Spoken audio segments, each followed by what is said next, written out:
Assalamualaikum warahmatullahi wabarakatuh. Saya Raihan Ardianto, 2019-14-0028, kelas A Ilmu Komunikasi. Di sini saya akan membahas tentang beberapa macam contoh dari sensasi. Video ini saya buat untuk memenuhi tugas ujian akhir semester mata kuliah Psikologi Komunikasi.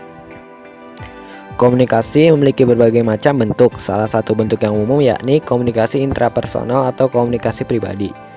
Komunikasi pribadi merupakan bentuk komunikasi kita kepada diri sendiri, terutama saat merespons setelah adanya stimulasi dari luar. Adapun tahap-tahap yang dilalui meliputi tahap sensasi, persepsi, memori, dan berpikir. Sensasi berasal dari kata sensei, artinya alat penginderaan yang menghubungkan organisme dengan lingkungannya. Menurut Benjamin B. Wallman, sensasi adalah pengalaman elementer yang segera yang tidak memerlukan penguraian verbal, simbolis, atau konseptual dan terutama sekali berhubungan dengan kegiatan alat indera. Tahap sensasi merupakan tahap paling awal pada saat tubuh menerima respon yang berasal dari penginderaannya. Selanjutnya, mari kita bahas beberapa macam contoh dari sensasi. Contoh sensasi yang pertama yaitu melalui proses mendengar. Sebuah stimulus berupa bunyi atau informasi tertentu akan didapatkan melalui pendengaran yang kemudian diteruskan sebagai sebuah sensasi mendengar. Suara-suara akan diinterpretasikan menjadi sebuah sensasi mendengar ketika terpapar oleh seseorang. Saat seseorang dipanggil, maka akan terjadi proses sensasi dalam komunikasi intrapersonal yang berlangsung. Panggilan tersebut merupakan stimulus berupa suara yang kemudian akan ditangkap indera pendengaran. Proses mendengar inilah yang kemudian disebut sebagai sensasi, sebuah awal dari tahap komunikasi intrapersonal sebelum stimulus tersebut kemudian diproses hingga ke tahap berpikir untuk menghasilkan respon. Contoh selanjutnya yaitu melalui proses melihat.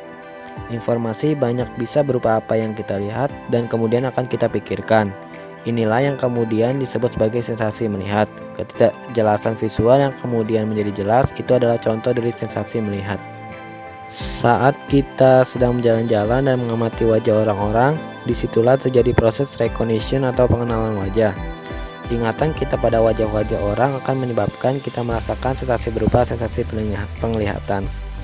Tahap ini kita hanya akan sekedar melihat wajah-wajah orang lain tetapi belum sampai mengidentifikasi apakah wajah tersebut merupakan wajah yang kita kenal atau bukan. Contoh yang ketiga yaitu penciuman. Stimulus juga bisa dalam bentuk bau yang bisa kita rasakan. Ini kemudian akan dijadikan sebuah sensasi yang bisa kita interpretasikan sendiri. Sensasi membau inilah yang kemudian masuk ke dalam contoh sensasi dalam sistem komunikasi intrapersonal. Proses membau ini biasanya juga akan meneruskan pesan berupa stimulus bau yang kemudian akan memicu persepsi kita.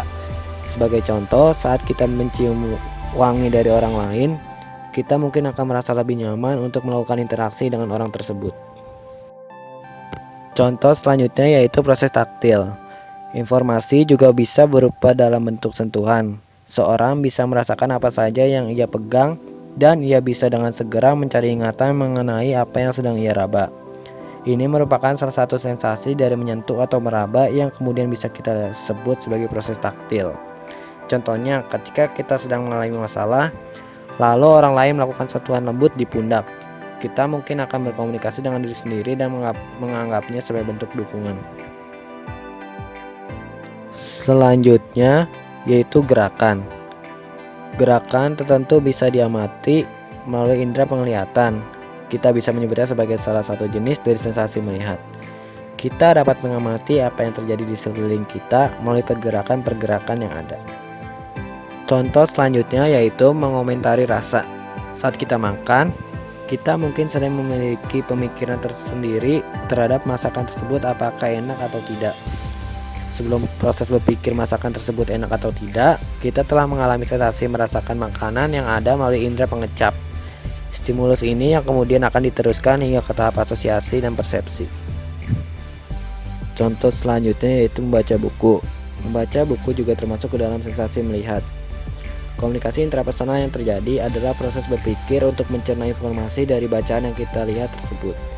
Nyatanya, kita mungkin kadang akan mengalami perasaan-perasaan tertentu setelah membaca suatu buku. Contoh yang terakhir yaitu menyimak pembicaraan. Saat kita terlibat suatu pembicaraan, biasanya kita akan merasakan sensasi melihat dan mendengar. Bila lebih kompleks lagi, kadang juga ada sensasi sentuhan di sana. Semuanya saling bergabung dan akan dianggap sebagai sebuah stimulus dalam komunikasi intrapersonal. Semua stimulus ini kemudian akan diteruskan hingga ke proses berpikir untuk menghasilkan respon tertentu. Itulah beberapa macam contoh sensasi. Sekarang kita jadi memahami bahwa seseorang mungkin bisa merasakan berbagai macam sensasi secara bersamaan dalam suatu waktu. Salah satu contoh kasus dari sensasi yaitu seorang anak berusia 12 tahun asal negara USA nekat bunuh diri karena diejek penyuka sama jenis. Hal ini terjadi karena S, inisial bocah tersebut, mengikuti eskul pemandu sorak. S terdaftar sebagai satu-satunya laki-laki anggota pemandu sorak di antara rekan perempuan. Sebenarnya orang tua S telah mengeluarkan S dari sekolahnya lantaran semua ejekan dari teman-temannya semakin parah. Namun S tidak tahan dengan ejekan teman-temannya. Akhirnya ia memutuskan untuk bunuh diri. Teman-temannya tidak menyangka bahwa S berani melakukan hal tersebut dan teman-temannya merasa sedih. Sementara itu, pihak sekolah telah mengatakan sudah membuat kampanye anti kekerasan kepada semua murid. Wahlberg 1967 memberikan pendapat terkait masalah tersebut. Menurutnya, manusia merupakan makhluk sosial yang sekaligus juga makhluk individual. Maka terdapat perbedaan antara individu yang satu dengan yang lainnya. Adanya perbedaan inilah yang menyebabkan mengapa seorang menyenangi suatu objek sedangkan orang lain tidak senang bahkan membenci objek tersebut. Hal ini tergantung bagaimana individu menanggapi objek tersebut dengan persepsinya. Pada kenyataannya, sebagian besar sikap, tingkah laku, dan penyesuaian ditentukan oleh persepsinya. Pada contoh kasus tersebut, teman-teman S memproses dalam menerima informasi sensoris melalui penginderaan dengan menganggap bahwa eskul pemandu sorak hanyalah untuk anak perempuan, dan setelah itu teman-teman S menerjemahkan sensasi tersebut dan membuat suatu informasi bahwa jika ada anak laki-laki yang mengikuti eskul tersebut, ia adalah gay. Padahal sensasi dan persepsi teman-teman S adalah salah dan dapat mengakibatkan seseorang menjadi bahan ejekan hingga menimbulkan keinginan bunuh diri bagi orang yang diejek. Sekian penjelasan dari saya mengenai beberapa contoh dari sensasi. Mohon maaf bila ada kesalahan dalam penyebutan kata. Terima kasih. Wassalamualaikum warahmatullahi wabarakatuh.